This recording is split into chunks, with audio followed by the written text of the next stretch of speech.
नमस्कार साथियों, जय श्री राम। कैसे हैं आप सब। भगवान राम जी की कृपा से निश्चय ही आपके यहाँ सब मंगल होगा और अमंगल को मंगल में बदलने वाले प्रभु राम हनुमान जी महाराज दोनों की कृपा आपके ऊपर बनी रहे। हम आपको बार बार कहते हैं कि कार्य उसी का सिद्ध होगा जो भक्ति भाव से, श्रद्धा से भगवान पर भरोसा करेगा और हनुमान जी महाराज को साक्षात मान करके उपाय करेगा। क्योंकि हनुमान जी सप्त चिरंजीवियों में से एक है। आज भी हनुमान जी कहीं ना कहीं जीवित है और माता सीता की कृपा से उन्हें कलयुग में भी पृथ्वी पर रहने का आशीर्वाद मिला हुआ है। अब शीघ्र ही आपको पता है चैत्र शुक्ल पूर्णिमा आएगी और इस दिन हनुमान जी का जन्मोत्सव होता है। और जन्मोत्सव जब जैसे जैसे निकट आता है, चाहे आपका हो, मेरा हो, बच्चों का हो, हमारे घर में अनेक प्रकार की तैयारियां शुरू हो जाती हैं। हनुमान जी महाराज का जन्मदिन तो विशेष है क्योंकि वो हमारे इष्ट हैं, हमारे प्रभु हैं और हर एक कार्य को शीघ्रता से करते हैं। इसी भक्ति भाव से आपको तैयारी करनी है और एक उपाय करना है जिस पूजन के करने से आपके सारे कार्य सिद्ध होंगे। क्योंकि कई बार मैं वीडियो में कहता हूँ, कलयुग एक नाम आधारा, रटत रटत नर उतरहि पारा। कलयुग में भगवान प्रभु श्री राम का नाम ऐसा है जिसके कहने से ही सारे कार्य सिद्ध हो जाते हैं।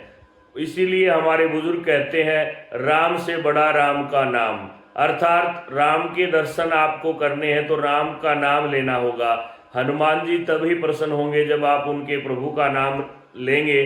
तो इसलिए हनुमान जी के जन्मोत्सव पे आपको एक उपाय करना है। चाहे आपके घर में कोई लक्ष्मी का बंधन हो, चाहे आपके घर में पारिवारिक परेशानी चल रही हो, आपका कार्य रुका हुआ हो, आपके पैसे जाने के बाद भी वापस नहीं आ रहे हैं, आपको अनेक बार बीमारियों ने घेर लिया है, या छोटी छोटी बातों पर आपके यहाँ कलेश होता है, और अनेक ऐसे उपाय हैं कि हम गिनाने लगे तो उनका वर्णन नहीं कर पाएंगे। क्योंकि कलयुग है भैया, हर कोई परेशान है, लेकिन उस परेशानी का कारण है हमारा भगवान के प्रति अटूट विश्वास न होना। इसलिए आज हम आपको एक उपाय बतला रहे हैं, जिस उपाय को आप भगवान हनुमान जी के जन्मोत्सव पर करिए, निश्चय ही आपके सारे कार्य सिद्ध होंगे। और वह क्या उपाय है वह हम आपको बतलाते हैं। सबसे पहले तो आपको हनुमान जी के जन्मोत्सव के दिन हनुमान जी के मंदिर के दर्शन करने हैं। आपके गांव में, शहर में, मोहल्ले में जहां भी हनुमान जी का मंदिर है वहां पे आप दर्शन कीजिए, माथा रखिए, कम से कम 5 बार गणेश जी का नाम लेकर के हनुमान जी को आप 2, 5 या 7 हनुमान चालीसा के पाठ सुनाइए। उसके बाद आप दुकान से एक नारियल खरीदिए, 11 रुपये उस नारियल के बांध करके आप अपने घर आ जाइएगा। और साथ में आपको मिश्री गोला भी खरीदना है। एक हवन कुंड हो या मिट्टी का कोई पात्र हो जिसमें आप हवन कर सकें, इस प्रकार का आपको प्रबंध करना है।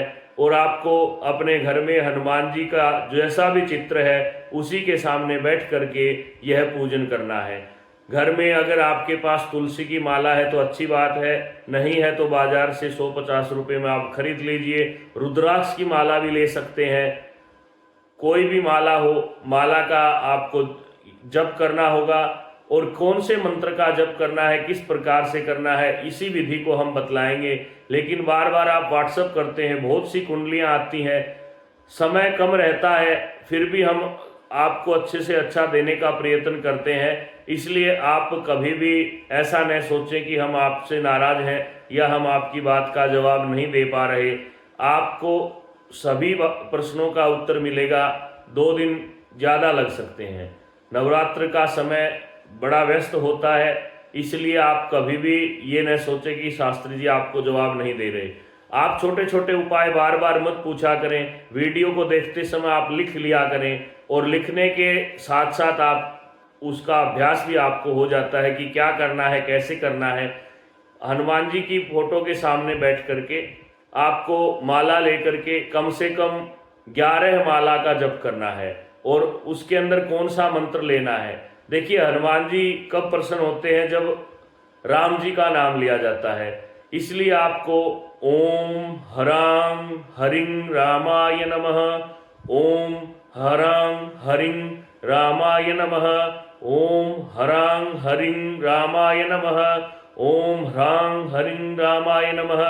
इस मंत्र के 108 जाप करने हैं और 108 जाप करने पर एक माला पूरी होगी। इसी प्रकार आपको 11 माला का जप करना है। उसके बाद जो हवन कुंड है या आपके पास मिट्टी का पात्र है उसमें आप कपूर जलाइए और साथ में गोला मिश्री डालिए और घी की आपको ओम रामाय नमः की 108 आहुति देनी है। 10 सांस हवन करिए आप। और हवन शुरू करने से पहले आप ब्रह्मा विष्णु महेश गणपति भगवान लक्ष्मी माता की आहुति देना न भूलें। कोई भी पूजा पाठ हो, जब आप पूजन करते हो तो गंग गणपतये नमः स्वाहा गणपति की आहुति दें। उसके बाद महालक्ष्मी स्वाहा, फिर ब्रह्मा विष्णु महेश तीनों की आहुति दें। उसके बाद ओम रामाय स्वाहा। इस प्रकार से आपको यह उपाय करना है। और अगले दिन या जब भी अगला शनिवार मंगलवार आए उस नारियल को आप हनुमान जी के मंदिर में चढ़ा दें। कुछ ही घंटों में आप देखना आपको लाभ मिलेगा और आपके बने जो अटके हुए कार्य हैं वो बनने लगेंगे। फिर भी अगर आपको कोई बात समझ नहीं आती है तो आप वीडियो के कमेंट में अपना प्रश्न रख सकते हैं और बड़ी प्रसन्नता के साथ आपको यह उपाय करना है। किसी भी प्रकार की आपको यहाँ पे कोताही नहीं बरतनी है। और ध्यान रहे, हनुमान जी का जब भी पूजन करें लाल रंग का वस्त्र धारण करें तो अच्छी बात है। उसके बाद अगर आपने स्नान नहीं किया है या स्नान करने के बाद आपको शौच आदि जाना पड़ गया तो आपको दोबारा स्नान करके पूजन करना है। और शुद्ध घी का प्रयोग करें। मिट्टी का पात्र हो तो अच्छी बात है, वरना स्टील या कोई भी हवन कुंड आप ले सकते हैं। इस एक उपाय को करने से आपका जीवन बदलने वाला है। और कृपया अनुभव करें। अनुभव करने के बाद हमें बतलाएं कि आपका कोई रुका हुआ धन या आपका रुका हुआ कारोबार चल पड़ा, आपके पैसे आ गए या आपका तबादला होना था वह भी हो गया। इस प्रकार की अनेक परेशानियां जो भी हैं उनमें से आप एक एक परेशानी को हर एक विशेष दिन पर हनुमान जी महाराज की कृपा से मुक्ति पा सकते हैं, उन परेशानियों से निजात पा सकते हैं। ध्यान रहे, आपका भरोसा आपका विश्वास बहुत ही अटूट होना चाहिए। अगर आपके मन में केवल ये है कि हम उपाय करें काम हो जाए तो आपका काम नहीं बनेगा। भावो ही विद्यते देवा। जय श्री राम। धन्यवाद।